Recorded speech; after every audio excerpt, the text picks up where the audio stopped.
તો પૂરના કહેરથી હાહાકાર મચી ચૂક્યો છે અને દેશની જ્યારે વાત કરીએ તો કુલ 8 રાજ્યો એવા છે જ્યાં નોંધપાત્ર વરસાદ એટલે કે વરસાદી કહેર ઊભો થયો છે અને આ વરસાદી જે આફત ઊભી થઈ છે તેની વિસ્તારથી વાત કરીએ તો પૂરનો જે પ્રકોપ છે તેમાં 23 જિલ્લા અને તેમાં જળબંબાકાર તેમાં સૌથી પહેલા પંજાબની વાત કરી રહ્યા છે અને પંજાબ રાજ્યોમાં 23 જિલ્લા એવા છે જ્યાં જળબંબાકારની સ્થિતિ બની છે અને છેલ્લા 27 વર્ષનો પંજાબ રેકોર્ડ તૂટ્યો છે। તમામ જે ત્યાંની સ્થાનિક નદીઓ છે પંજાબની તેમાં તો ઘોડાપૂર છે, પણ જમ્મુ કાશ્મીરની વાત કરીએ ઉત્તર ભારતના આપણે એ સ્વર્ગ તરફની વાત કરીએ તો ત્યાં શું સ્થિતિ થઈ છે, કેવી નરકની સ્થિતિ તેની વાત કરીએ તો જમ્મુ કાશ્મીરની ઘણી બધી મોટા ભાગની જે નદીઓ છે તેમાં ઘોડાપૂર આવ્યું છે એટલે કે નદીઓ મહત્તમ તેના જળ સ્તરથી ઉપર આવી ચૂકી છે, નદીઓ વહી રહી છે।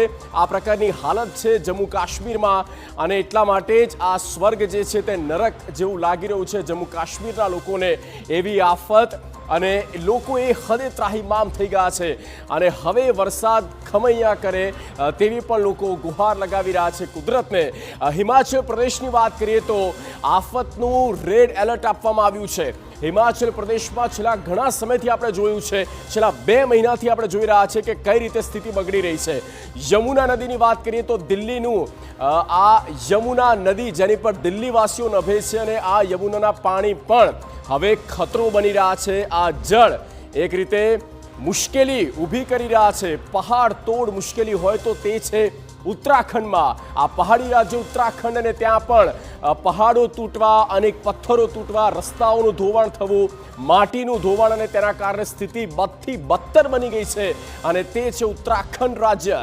અને ત્યારબાદ વાત કરીએ રણ પ્રદેશ એટલે કે રાજસ્થાન, અને રાજસ્થાનમાં પણ અત્યારે પાણીનો જોરદાર મારો અને રાજસ્થાનમાં જ્યાં સૌથી ભીષણ પૂર આવી ચૂક્યું છે।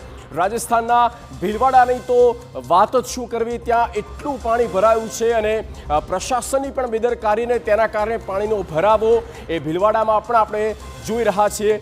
આ પહેલાં પણ જોયું છે સૌથી ભીષણ પૂર રાજસ્થાનના અનેક જિલ્લાઓમાં જોવા મળ્યું છે।